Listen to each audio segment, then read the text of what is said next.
Hey Book Club, Dan here from One Man Book Club with a 1-minute book review of an amazing trilogy I think everyone's going to love. It's called Chaos Walking, and it's by Patrick Ness. This is book 1, The Knife of Never Letting Go. Book 2 is called The Ask and the Answer, and book 3 is called Monsters and Men. Now first off, aren't those amazing names? I've always thought that this series has the best book names.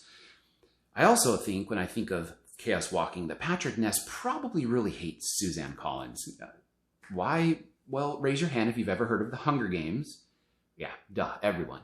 Now raise your hand if you've ever heard of Chaos Walking.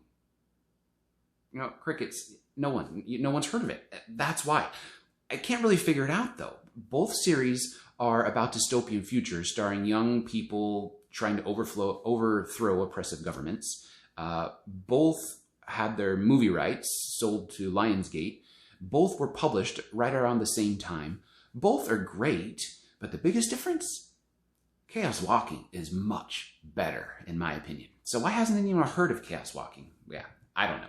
But I'm going to do my best right now to rectify this gross injustice. I want to make sure you know about this wonderful series so you can give it a try. I'm not going to recap the synopsis. You can go and read that anywhere, and you probably should because it's amazing. But here's what you do need to know that you're not going to get anywhere else except right here from me. First of all, I want you to not get frustrated when you read the writing style of Patrick Ness in this book after the first few pages, because you may want to pull your hair out. Here's the thing. Patrick Ness uses his words as part of the story, so the style feels just a bit awkward. For example, words are spelled phonetically because Todd, the main character, can't read. Also, the books are written as a stream of conscious sentence. The sentences are written as Todd's stream of consciousness. If you tried to write this in English class, you'd get an F. But it's very, very intentional. The author's use of words adds to the feeling of the story, and it endears you to the characters. And it's really neat because you'll see how the writing and the words change or evolve over time as the main character evolves. It's amazing. I love it. And speaking of the characters, these are some of the best I've ever read. And I say that a lot, but really, they're great characters. The main characters, even down to the horses they ride, they're all powerful and they're flawed and they're full of meaning.